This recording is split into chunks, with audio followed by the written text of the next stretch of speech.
हिंदी के साथ अटूट रिश्ता।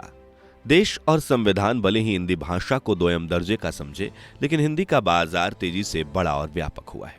हिंदी भाषियों से कहीं ज्यादा दुनिया की तमाम कंपनियां इस तथ्य को समझ रही हैं। विश्वास ना हो तो Google, Twitter, WhatsApp, Facebook, YouTube के ब्लॉग्स आदि को देखें। सब जगह अन्य भाषाओं की अपेक्षा हिंदी का ज्यादा उपयोग हो रहा है। अंग्रेजी और अन्य भाषाओं के जानकार भी जनसामान्य तक अभिव्यक्ति पहुंचाने के लिए धड़ल्ले से हिंदी का उपयोग कर रहे हैं। विडंबना यह है कि देश के संवैधानिक तंत्र और सरकारी तंत्र कालिदास की तरह हिंदी भाषा को क्षति पहुंचाने पर तुले हैं। इसी वजह से हिंदी पट्टी में भी हिंदी बोलने और बच्चों को हिंदी का संस्कार देने में शर्म महसूस होती है।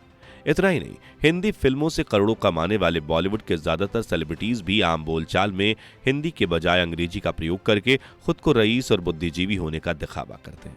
सच तो यह है कि हिंदी की शक्ति देश को नहीं समझ में आई है।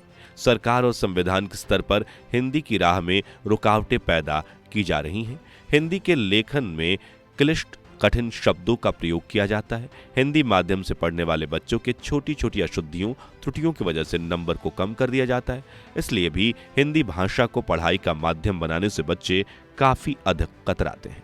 भाषा का माध्यम संवाद स्थापित करना है, चाहे वह लिखित हो या मौखिक। यदि संवाद स्थापित होता है और कहने अथवा लिखने का तात्पर्य समझ में आ रहा है तो छोटी छोटी अशुद्धियों त्रुटियों पर ध्यान न देकर बच्चों को पूरा नंबर दिया जाना चाहिए।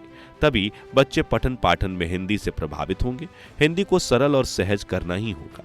सरल सहज बोलना और लिखना कला है जिसको उच्च शिक्षा में जगह देनी होगी। भारत में ज्यादातर स्कूल कॉलेज संस्थानों में किताबी पढ़ाई पर कहीं ज्यादा जोर है। शिक्षण संस्थानों का लक्ष्य विद्यार्थियों को परीक्षा उत्तीर्ण कराना होता है, ना कि जीवन और करियर की परीक्षा में सफल करना। बच्चों को अपनी भाषा में मौलिक रूप से सोचने और मनपसंद दिशा में बढ़ने के लिए प्रेरित नहीं किया जाता है। सच तो यह है कि मेडिकल इंजीनियरिंग, पीएचडी तथा शोध कार्य में हिंदी माध्यम से पठन पाठन नहीं किया जाता है। फलस्वरूप उच्च शिक्षा के अच्छे और गुणवत्ता युक्त पाठ्य पुस्तक भी हिंदी में उपलब्ध नहीं है। इसलिए संविधान व सरकार हिंदी भाषा के लिए नव परिवर्तन कर पाएगी, ऐसा विश्वास कभी भी कतई नहीं किया जा सकता है।